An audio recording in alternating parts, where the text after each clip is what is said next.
नमस्कार। तक्षशिला क्लासेस कोटा में आप सभी का हार्दिक स्वागत है। हम आज समास के बारे में चर्चा करेंगे।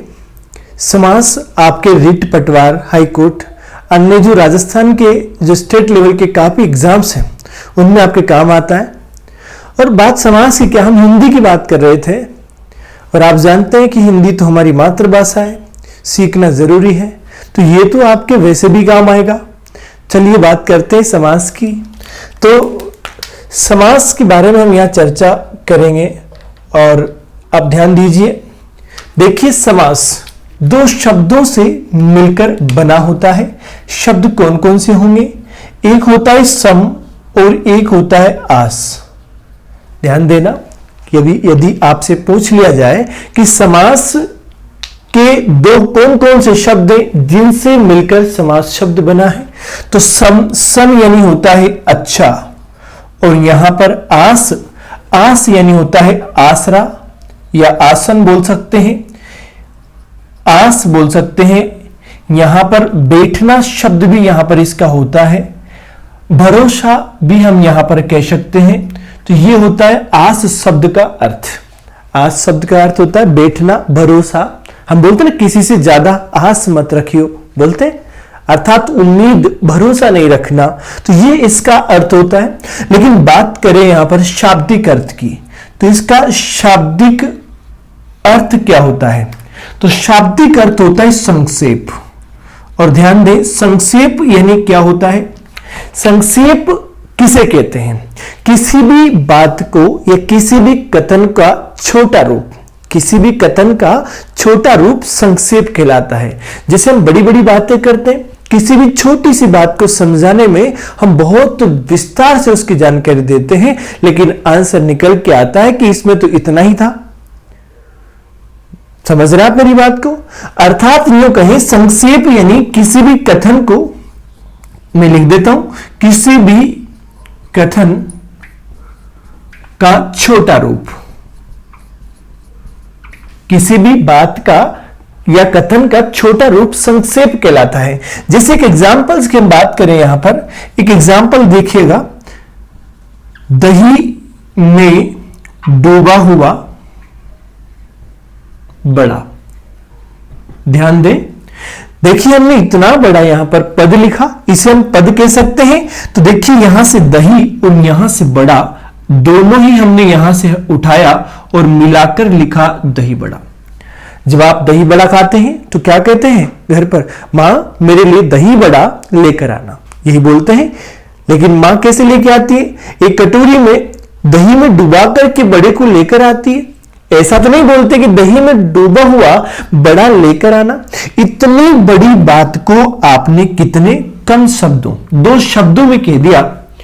अगर बात करें यहां पर हम परिभाषा की बात करें कि समास की परिभाषा क्या होगी, तो देखिए यहां से थोड़ा थोड़ा समझ में आपके आने लगा होगा। संक्षेप, किसी भी बात को कम शब्दों में कहना संक्षेप या संक्षेपीकरण कहलाता है। अब बात करें परिभाषा की, तो ये दो शब्द, देखिए ये दो शब्द, एक शब्द ये था, एक शब्द ये था। परिभाषा क्या होगी? दो या दो से अधिक, दो या दो से अधिक शब्दों के मेल से बनने वाले सामासिक पद को, दो या दो से अधिक शब्दों के मेल से बनने वाले सामासिक पद को समास कहते हैं। सामासिक पद को क्या कहते हैं? समास कहते हैं। दो या दो से अधिक, देखिए एक शब्द ये था, एक शब्द ये था, तो दो शब्दों से मिलकर, दो या दो से अधिक शब्दों से मिलकर एक पद का निर्माण हुआ, उसे हमने कहा सामासिक पद। अब देखते हैं सामासिक पद है तो कौन सा, इसमें कौन सा समास लगेगा? भाई समास तो है, लेकिन समास की हम बात करें आगे, तो समास के हिंदी में अगर हम बात करें तो ये सामान्य रूप से ये 6 प्रकार का होता है, लेकिन पदों की प्रधानता के आधार पर, लेकिन पदों की प्रधानता, ध्यान देना प्रश्न बनता है यहां से, लेकिन पदों की प्रधानता के आधार पर यह 4 प्रकार का होता है। कौन कौन सा होता है, कितने समास होते हैं, कितने प्रकार होते हैं, यह हमने चर्चा यहां पर कर ली। प्रश्न क्या बनता है कि प्रश्न यहां से क्या बनेगा, पदों की प्रधानता के आधार पर समास कितने प्रकार के होते हैं। तो आपको समास 6 प्रकार नहीं बताकर 4 प्रकार आपको बताने हैं। देखिए कौन कौन से होंगे, मैं इसको यहां से रफ कर देता हूं, आप इसका स्क्रीनशॉट ले लीजिए। ठीक, मैं एक बार रिपीट कर देता हूं। समास का शाब्दिक अर्थ संक्षेप, किसी भी बात को छोटे रूप में कहना। शब्द था परिभाषा थी, 2 या 2 से अधिक शब्दों के से मिलकर बनने वाले सामासिक पद को समास कहते हैं। ठीक है, आगे चलते हैं। अगर हम बात करें समास कितने प्रकार के होते हैं और कौन कौन से होते हैं, तो देखिए यहां पर सामान्य रूप से 6 प्रकार के, लेकिन पदों की प्रधानता के आधार पर 4 प्रकार के। तो यहां से हम बात करें, देखिए यहां से हमने यहां पर 6 और 4 कौन कौन से होंगे इनकी हम चर्चा करेंगे। देखिए सबसे पहले हमने लिया अवैभव समास। अगर हम पद के आधार पर बात करें तो हम सबसे पहले लेंगे प्रथम पद। अगर हम पद के आधार पर बात करें तो दूसरा हम लेंगे यहां पर द्वितीय पद। तीसरा हम बात करें तो यहां होगा उभय पद बोल सकते हैं या दोनों पद भी बोल सकते हैं, और जो यहां अगला है वो होगा अन्य पद। अब देखिए हमने यहां पर बात की थी कि पदों के आधार पर समास के 4 भेद होते हैं। पहला आपका हो गया ये वाला, दूसरा आपका हो गया, तीसरा आपका हो गया, और ये आपका हो गया चौथा 4। देखिए हमने यहां पर पद की बात की थी, पद की बात हमने यहां पर की है। तो ये देखिए यहां पर पद के आधार पर समास 4 प्रकार के होते हैं, लेकिन सामान्य रूप से कौन कौन से होंगे, तो एक तो हमने ले लिया, दूसरा हम यहां पर लेंगे तत्पुरुष समास। देखिए अब जैसे हम बात करें, आज तक आपको पता नहीं होगा कि 2 अन्य जो समास है, कर्मधारय और द्विगु समास। अगर हम बात करें कर्मधारय और एक होता है आपका द्विगु समास, ये 2 समास यहां पर हम पद की प्रधानता के आधार पर यदि माने तो ये तत्पुरुष समास का ही भेद माना जाता है। हिंदी की जो व्याकरण है, जो विद्वान है, उन्होंने कहा कि इनका दूसरा पद प्रधान होता है, इसका भी होता है, इस आधार पर ये तत्पुरुष समास के भेद माने जाएंगे। ठीक, इसके बाद उभय पद की हम बात करें तो यहां पर हम कह सकते हैं दोनों पद, या हम बात करें द्वंद्व समास। ठीक, अगर हम बात करें अगला अन्य पद, इसे हम तीसरा पद भी बोल सकते हैं। तीसरा पद, और तीसरा किसका होता है, तो ये नाम होता है बहुव्रीहि समास। ध्यान रखिएगा, समास मैंने कहा 4 प्रकार के होते हैं पद के आधार पर, लेकिन सामान्य रूप से देखिए, सामान्य रूप से ये आपका पहला, ये आपका दूसरा, ये आपका तीसरा, ये आपका चौथा, ये आपका 5 और ये 6 प्रकार के हो गए। प्रश्न क्या बनता है यहां से, देखिए प्रश्न की चर्चा करते हैं। पदों के आधार पर, प्रश्न देखिए आधार पर समास के भेद होते हैं, समास के भेद होते हैं। यह था आपका प्रश्न। ऑप्शन आपको मिलेगा, ऑप्शन ए आपको मिलेगा इसमें।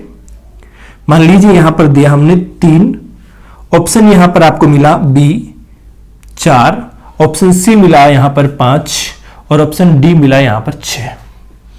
जवाब आपका क्या होना चाहिए, ध्यान देना प्रश्न पर पूछा क्या है, पदों के आधार पर। वैसे सामान्य रूप से कितने प्रकार के होते हैं, 6 प्रकार के, लेकिन पदों के आधार पर ये सिर्फ 4 प्रकार के होंगे। 1 पद, 2 पद, 3 पद, 4 पद। प्रश्न क्या बनता है, कौन सा समास, प्रश्न देखिए यहां पर अगला जो प्रश्न है आपका वो बनेगा, कौन सा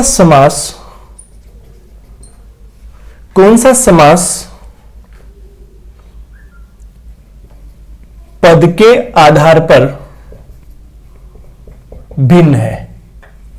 देखिए ऑप्शन आपके सामने है। पहला ऑप्शन अव्ययीभाव,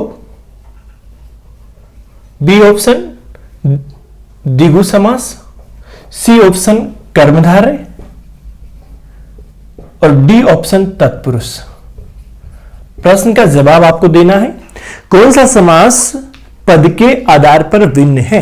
तो देखिए पद के आधार पर ध्यान दीजिए, इसका प्रथम पद होता है, इसका द्वितीय पद और इसका भी द्वितीय पद। तो कौन सा यहां पर आंसर होगा? प्रश्न पूछने का तरीका कुछ भी हो सकता है, किसी भी प्रकार से आपसे प्रश्न यहां से पूछा जा सकता है। और प्रश्न देखिए, किस समास का पहला पद प्रधान होता है? सीधा प्रश्न बनता है, एलडीसी में पूछा गया प्रश्न था। निम्न में से कौन सा समास है जिसका प्रथम पद प्रधान होता है? तो यह था आंसर आपका अव्ययीभाव। प्रश्न पूछ सकता है कि किसका दूसरा पद प्रधान हो सकता है? ऑप्शन 1, 2, 3, 4। तो आपको जवाब देना होगा। निम्न में से अगला जो प्रश्न है यहां से बनने की संभावना क्या हो सकती है? देखिए, निम्न में से किस समास के दोनों पद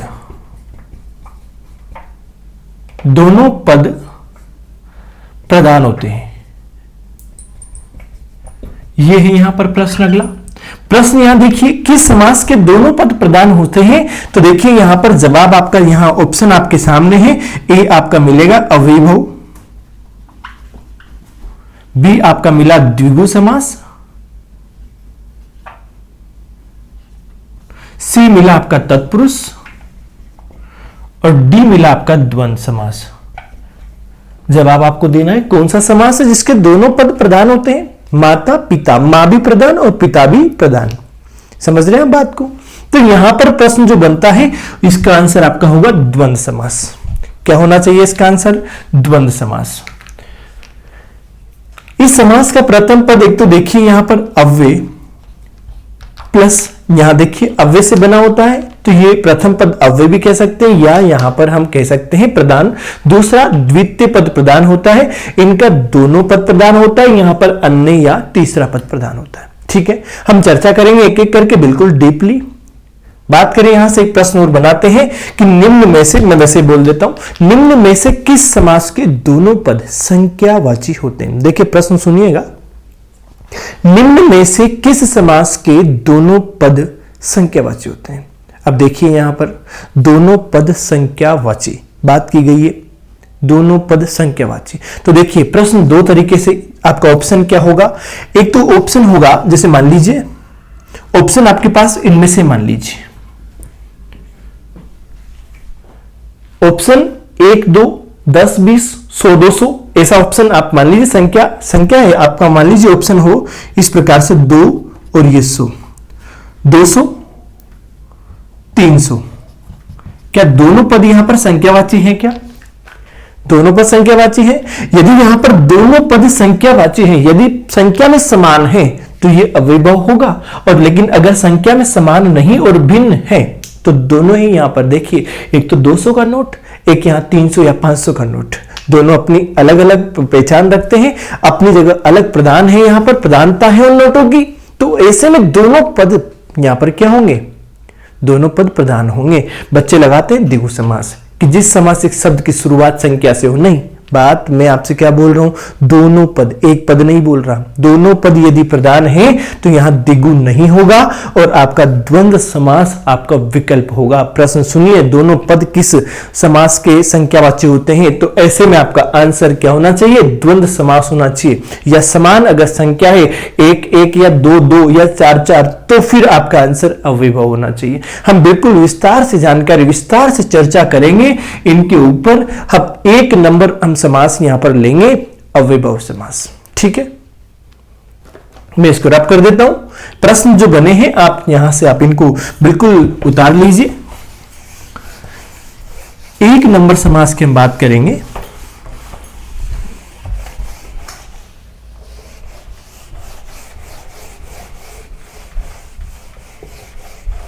इसके पहले थोड़ा सा आपको समझना होगा कि ये अव्ययीभाव समास क्यों कहते हैं इसे, या ये यहां पर देखिए एक शब्द है अव्यय, और अव्यय से मिलकर के बना होता है, इसीलिए क्या बोलते हैं इसे? अव्ययभाव बोलते हैं। अव्यय होता क्या है, तो देखिए इसके बारे में समझना। पहले वे शब्द जो लिंग, वचन और काल, लिंग, वचन और काल के अनुसार परिवर्तित नहीं होते, अर्थात बदलते नहीं हैं। चाहे वाक्य में कुछ भी बदल जाए, लेकिन अगर बदल जाए तो वो अव्यय नहीं होंगे। और अगर मान लीजिए वाक्य में लिंग, वचन और काल कुछ भी बदलो, लेकिन इनके बदलने से अगर वाक्य पर कोई या शब्द पर कोई प्रभाव नहीं पड़ा, तो इसका मतलब क्या होगा, अव्यय होगा। अगर उस पर कोई प्रभाव नहीं पड़ता है, तो उसमें कोई बदलाव नहीं होता है, तो वो आपका क्या होगा, अव्यय होगा। मैं एक एग्जांपल लेता हूं, देखिए राम धीरे धीरे जाता है। ठीक है, राम धीरे धीरे जाता है। यहां पर लिखा मैंने सीता धीरे धीरे गई थी। सभी व्यक्ति धीरे धीरे जाएंगे। ध्यान से सुनना, इस तीनों वाक्यों को ध्यान से देखना। तीन आपके पास वाक्य हैं और इनकी हम बात करें तो वे शब्द जो लिंग, वचन, काल, तो लिंग की बात करें तो ये क्या पुल्लिंग है, क्या स्त्रीलिंग है, और यहां पर तो बहुवचन है। तो वाक्य के अंदर लिंग बदला। वचन की बात करें तो ये आपका बहुवचन, ये आपका एक वचन, वचन बदला। काल की बात करें तो ये आपका जाता है, ये आपकी गई थी, ये जाएंगे। ये आपका जो है वर्तमान काल है, ये आपका भूतकाल है, ये आपका भविष्य काल है। तो ये भी बदला। वाक्य के अंदर ऐसा कौन सा शब्द है जिस पर कोई प्रभाव नहीं पड़ा? ये दो शब्द हैं धीरे धीरे। ये देखिए तीनों वाक्यों में एक जैसे नजर आ रहे हैं क्या? मैंने आपको परिभाषा क्या बताई? वे शब्द जो लिंग, वचन, काल के अनुसार बिल्कुल नहीं बदलते, उन्हें हम क्या कहते हैं? अव्यय कहते हैं। और इन अव्ययों से ही क्या बनता है? अव्ययभाव समास बनता है। समझ में आ गया आपके? हम चर्चा करेंगे खुल के इसकी परिभाषा की हम बात करें तो परिभाषा होगी जिस सामासिक शब्द का या पद का प्रथम शब्द प्रधान होता है या अव्यय होता है, उसे अव्ययभाव समास कहते हैं। अव्ययभाव समास कहते हैं। ये आपकी परिभाषा होगी। ठीक है, हम बिल्कुल एक एक करके लेते हैं नियम के हिसाब से। नियम नंबर 1 हम बात करें तो देखिए, अब यहां जो धीरे धीरे शब्द था उसमें क्या होगा? अव्ययभाव समास होगा। नियम नंबर 1 की हम बात करें यहां पर तो देखिए, नियम नंबर 1, ध्यान देना, कुछ शब्द हैं जिनसे यदि किसी भी शब्द की शुरुआत हो तो उसमें निश्चित रूप से अव्ययभाव समास होता है। देखिए कौन कौन से शब्द हैं। शब्द लिखा मैंने यथा, आ, स, भर, हर, यावत। ध्यान देना, मैं इसके बारे में लिखता हूं, निम्नांकित शब्दों से शुरू होने वाले शब्द अव्ययभाव समास होगा। अव्ययभाव समास होगा। ठीक, तो यहां यथा, देखिए यथा से क्या बनेगा? यथाशक्ति। एलडीसी का तीसरा paper 2019, LDC Rajasthan RSM SSB ने जो एग्जाम करवाया था उसमें पूछा गया था कि यथाशक्ति शब्द में कौन सा समास होगा। तो देखिए, और शब्द क्या बना सकते हैं? यथार्थ बना सकते हैं आप। और शब्द क्या बना सकते हैं? यथोचित बना सकते हैं। यथोचित, यथा प्लस उचित संधि का शब्द है तो यथोचित बना सकते हैं। और भी शब्द आप आगे तक बढ़ा सकते हैं इसमें। ठीक, आ से बनेगा आपका आजीवन, आ से बनेगा आमरण, हो सकता है, बन सकता है आपका ये शब्द। इसके बाद स से बनेगा सपरिवार, स से बनेगा सविनय। दो शब्द हैं, संधि से बनते हैं एक तरह से, एक शब्द है संधि से बनता है, स प्लस आदर, क्या बनेगा? सादर। ठीक है, एक शब्द है स प्लस अवधान, तो क्या बनेगा? सावधान। यहां पर देखिए दो शब्द हैं जो संधि से बने हैं, आपको लग रहा होगा स प्लस अवधान, तो ये शब्द जुड़ा हुआ है। भर से बनेगा भरपूर, भर से बनेगा भरमार, भर से यहां पर बनेगा भरसक। समझ में आ गया आपके? इसी प्रकार से बनेगा यहां पर हर दिन, हर पल, हर वर्ष, हर एक, हर मास। इस शब्द को ध्यान से देखिए, यह शब्द एग्जाम में कई बार पूछा गया है। यावत प्लस जीवन, देखिए यावत प्लस जीवन, हमने इस शब्द को जोड़ा, संधि का नियम लगाएंगे। यदि त के बाद चज टड ल हो, चज टड ल हो, तो त अथवा द जो सामने होगा उसी में बदल जाएगा। शब्द क्या बनेगा? याव जीवन, जब तक जीवन है। समझ में आ गया आपके? ये थे आपके शब्द। इसके अलावा कुछ शब्द और हैं, मैं थोड़ा सा इसको रफ कर देता हूं परिभाषा को।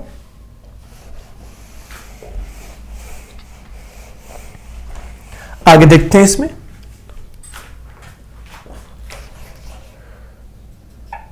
प्रति, उप, बा, ब, बे, ला, ना, नी, ये शब्द हैं। यदि किसी शब्द की शुरुआत में ये शब्द जुड़ जाए तो ऐसे में उस शब्द के अंदर जो है अविभव समास होना है। नी से बनेगा निडर, नी प्रति से बनेगा प्रतिदिन बनेगा, संधि के हिसाब से बनाना चाहे तो प्रत्येक बनेगा।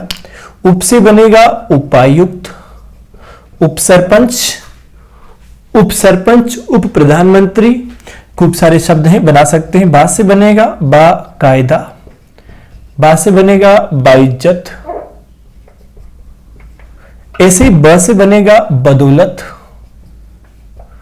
ऐसे हम बात करें बे से तो बेशर्म बनेगा, बेवफा बनेगा, बेहया बनेगा, बेकार आप बना सकते हैं। लावारिश बनेगा, यहां से ला इलाज बनेगा, लाजवाब बनेगा। शब्द आगे बना सकते हैं आप। ना से बनेगा ना समझ, ना चीज, ना लायक, ये शब्द आप बना सकते हैं। यदि किसी भी शब्द की शुरुआत इन शब्दों से, तमाम शब्द जो आपके सामने हैं, यदि इनसे हो तो ऐसे में ये शब्द आपके जो बनेंगे ये आपके अविभव समास के उदाहरण होंगे। नियम नंबर पहला आपका समाप्त होता है। मैं एक बार रिपीट कर देता हूं। यथा, आस, भर, हर, यावत, प्रति, उप, बा, ब, बे, लाना, नी। ठीक, अगर हम अर्थ की बात करें, यथा शक्ति के अनुसार, तो शब्द का अर्थ क्या होगा? अनुसार। आजीवन, जीवन भर या जीवन तक, मरने तक, तक शब्द इसका आंसर, इसका अर्थ होगा। स यानी होता है सहित, परिवार सहित, सपरिवार, सविनय, स प्लस आदर सहित। ठीक, भर से यानी होता है भर यानी भरा हुआ पूरा। तो यहां पर देखिए भरपूर, भरमार। और अगर हम बात करें हर, तो हर यानी होता है प्रति, या आप प्रति का अर्थ हर निकाल सकते हैं। तो यहां से हर दिन यानी रोज, हर पल यानी हमेशा। ठीक, यावत यानी जब तक, यावत यानी जब तक जीवन है, तो यावत जीवन बनेगा। निडर, नी यानी रहित होता है, मना के या नेगेटिव शब्द के अर्थ में। निडर जो डरता नहीं है। ठीक, प्रतिदिन, हर दिन, वही। उप यानी छोटे के अर्थ में होता है, उप आयुक्त, आयुक्त से छोटा क्या होगा? उप सरपंच, सरपंच से छोटा उप सरपंच। बा कायदा, कायदा सहित। बा इज्जत, इज्जत सहित। ठीक है, बदौलत, दौलत सहित। बेशर्म, शर्म जिसके अंदर नहीं होती उसे बोलते हैं बेशर्म। ठीक है, यदि हम बात करें बेवफा, बेहया, लावारिश, लाजवाब, लाजवाब, ला इलाज, ला वारिस, जिसका कोई वारिस नहीं होता, जिसका कोई जवाब नहीं होता, जिसका कोई इलाज नहीं होता, ऐसी बीमारी जो लाइलाज है, तो अर्थात यहां पर भी नेगेटिव, रहित के अर्थ में, मना के अर्थ में, मना के अर्थ में, और ये ना समझ जो समझता नहीं है ये भी क्या होगा आपका मना के अर्थ में, अर्थात रहित यहां पर आंसर होगा। और इनका हम यहां पर निकालना चाहें तो ये सहित। ठीक है, ये था आपका नियम नंबर 1। नियम नंबर 2 की हम बात करें, साथ के साथ ही हम नियम नंबर 2 को भी फिनिश करते हैं। ठीक है, आप अगर इसको स्क्रीनशॉट आप लेना चाहें तो आप ले सकते हैं। ठीक है, विजेंद्र भाई तुमने कहा था कि सर समास पढ़ाओ, मैं समास पढ़ा रहा हूं आपको। बाकी तुम्हें तो पता ही है क्लास में कैसा मजा आता है जब हम समास पढ़ते हैं या कोई भी ऐसा टॉपिक है जो पढ़ते हैं। समझ रहे हो आप इस बात को। नियम नंबर 2, नियम नंबर 2 की हम बात करें,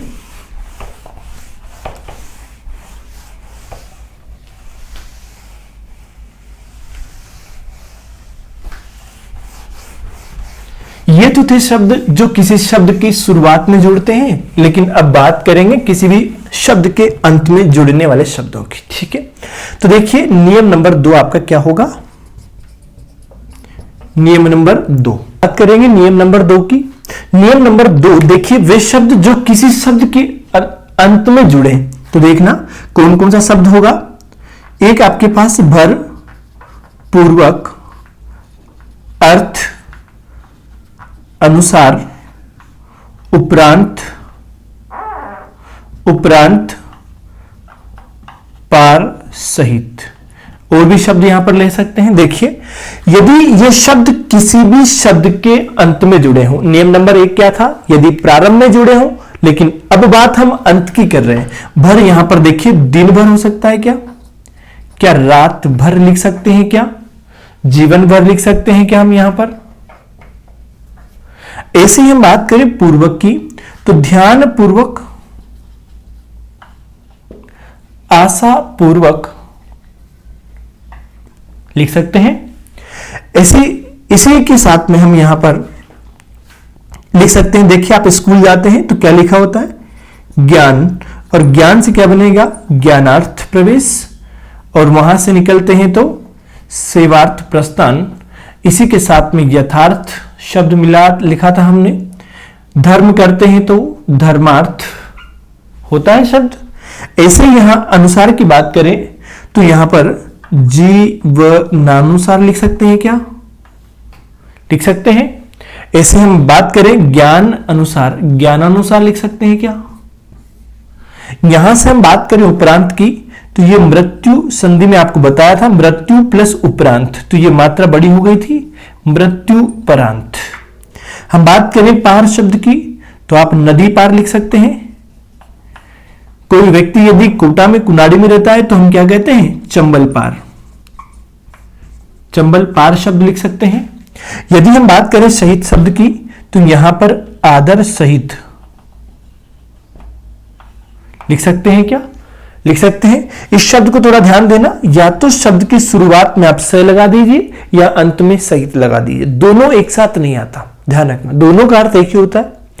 सादर, आदर आपका मूल शब्द है, आप इसके पहले स लगाएं तो सादर, और अगर बाद में आप सहित लगाएं तो आदर सहित। ठीक है, यह था आपका नियम नंबर 2।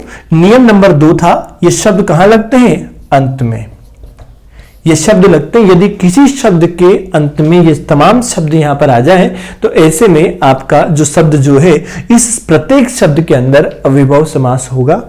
ठीक है, नियम नंबर 3 की बात कर लेते हैं। नियम नंबर 3 की बात हम यहां पर करें तो देखिए क्या हो सकता है आपका, बहुत सीधा है, कोई समस्या नहीं है। आज तक बच्चों को उलझा के पता नहीं कैसे लोगों ने पढ़ा रखा है, समझ में नहीं आता। ठीक, बहुत सीधा था। लैंग्वेज हम जन्म से सीखते आ रहे हैं, लेकिन फिर भी हमें आज भी पढ़नी पड़ रही। देख लो, यदि हम नर्सरी, केजी या फर्स्ट, सेकंड, थर्ड या अच्छी छोटी क्लास में अच्छे से पढ़ लेते, हमें नहीं जरूरत थी कि आज दोबारा हम इसे पढ़ते। नियम नंबर 3 की हम बात करें, एक शब्द देखिएगा, पुनरावृत्ति। पुनरावृत्ति शब्द, इसका मतलब जानते हैं आप, जानते।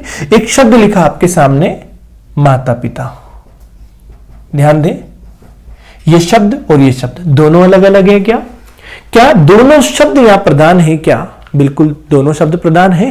मां अपना अलग अस्तित्व रखती है, पिता अपना अलग महत्व रखते हैं। ऐसे में दोनों ही शब्द यहां पर क्या है, दोनों पद प्रधान है। ठीक है, अगर इसी शब्द को मैं ऐसे लिखता माता माता, या मैं लिखता यहां पर इसको पिता पिता। मैं एक शब्द है, मान लीजिए हमने जो एग्जाम्पल देखा था क्या था, उसमें धीरे धीरे था क्या। आगे हम लिखना चाहिए इसको बीच बीच, रात रात, दिन दिन। शब्द को समझिए, ये तो आपका द्वंद्व समास होगा, अवयव नहीं होगा। लेकिन इन शब्दों की यदि हम बात करें, परिभाषा की बात करें, यदि कोई भी शब्द क्रमशः दो बार आ जाए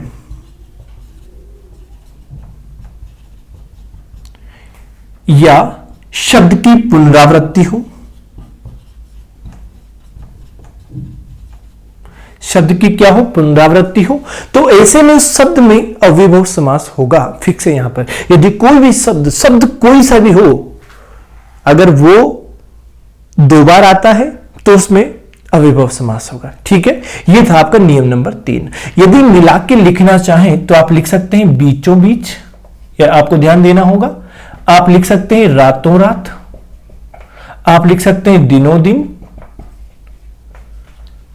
अगर कोई शब्द आता है जिसको आप मिला के लिखना चाहें तो आप लिख सकते हैं, लेकिन लिखेंगे कैसे, ऐसे। तो आपको नजर डालना होगा कि क्या इस शब्द को अलग करने पर बीच ही बीच, जब हम इसको अलग करते हैं तो किसका भी बोध होता है, ही शब्द आता है बीच में। माता माता, माता ही माता, बीच ही बीच, रात ही रात, दिन ही दिन। समझ में आ गया कि धीरे ही धीरे। तो ये शब्द इस प्रकार से, कहने का मतलब नियम नंबर 3 की बात कर रहे थे। तीसरा नियम था आपका, कोई भी शब्द यदि क्रमशः दो बार आ जाए या शब्द की पुनरावृत्ति हो, ऐसे में उस शब्द में आपका अव्ययभाव समास होना है। नियम नंबर 4 की बात करेंगे। नियम नंबर 4 आपका बहुत सिंपल है।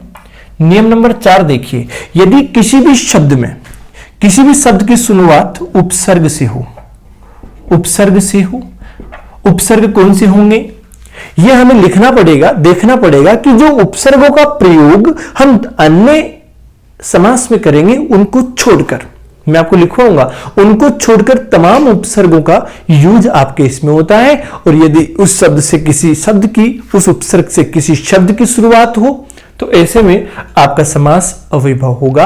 लेकिन हम जब लिखेंगे तो हम पहले आगे लिखेंगे, जो बचेंगे शेष हम यहां पर लिखेंगे। ठीक है, उपसर्ग की बात करेंगे तब हम बात करेंगे इसकी। ठीक है, या अगले जो समास की बात करेंगे तो जहां जहां हम उपसर्ग लिख देंगे उनको छोड़ दें तो बाकी शेष बचे उपसर्गों का प्रयोग आपके नियम नंबर 4 में मान लिया जाएगा। ठीक है, अर्थात जिनसे किसी के गुण की बात नहीं की जाएगी, ऐसे उपसर्ग जिनमें कोई अच्छा बुरा इस प्रकार से नहीं बताया जाए, विशेषता नहीं बताया जाए। क्योंकि विशेषता यदि किसी उपसर्ग में बताई जाती है, किसी उपसर्ग से बताई जाती है, तो ऐसे में वो आपका कर्मधारय समास में जाएगा। और जिनसे सामान्य यदि वो अव्यय का काम करते हैं, जो बदलते नहीं हैं, तो ऐसे में हम बात करेंगे यहां पर नियम नंबर 4 के अनुरूप, और ऐसे में इसमें मानते हुए और इसी को हम नियम नंबर 4 शामिल कर लेंगे। ठीक है, हालांकि नियम नंबर 4 को औचित्य नहीं है, हमने जो पढ़ा था यहीं से प्रश्न बन जाता है। अच्छा, प्रश्न क्या बनेगा, प्रश्न बन सकता है आपका, देखिए जैसे एग्जाम में आया था आपका ये शब्द आया था यथाशक्ति, यह आया था। प्रश्न कैसे आया था, रेखांकित शब्द निम्न में से किस प्रकार का समास होगा। रेखांकित शब्द में निम्न में से किस प्रकार का समास होगा। समास के 4 आपके पास ऑप्शन थे, अव्ययभाव समास था, आपके पास द्विगु, द्वंद्व, कर्मधारय। तो आपको क्या जवाब देना था, समझ में आ गया आपके, आपको अव्ययभाव समास यहां पर देना था, क्योंकि शब्द की शुरुआत बता दिया आपको, यथा से हुई है। ऐसे आपके प्रश्न कहीं से भी पूछ लिया जाए, पिता पिता शब्द में कौन सा समास होगा, या बीच बीच शब्द में कौन सा समास होगा, आगे आगे शब्द, पीछे पीछे शब्द, ऐसे शब्द तमाम आपसे पूछे जा सकते हैं। इनमें आपको देखना होगा कि पूछने का तरीका और पूछा क्या गया, क्या है यहां से, ये ध्यान आपको रखना होगा। ठीक है, हम इसकी बात करेंगे बाद, अगली जो क्लास होगी, हम बाकी जो अगला जो समास है उसकी बात अगली क्लास में करेंगे। ये थोड़ा लेंथी था, अब उसके बाद हम दूसरी और तीसरी क्लास में समास को फिनिश भी कर देंगे। लेकिन जब हम क्लास में पढ़ते हैं तो लगभग 7 से 10 दिन आपके समास चलता है। आपको ध्यान है? क्यों विजेंद्र? सही बात है, बिल्कुल सही बात है। आपने तो देख ही रखा है कितने दिन क्लास में चलता है।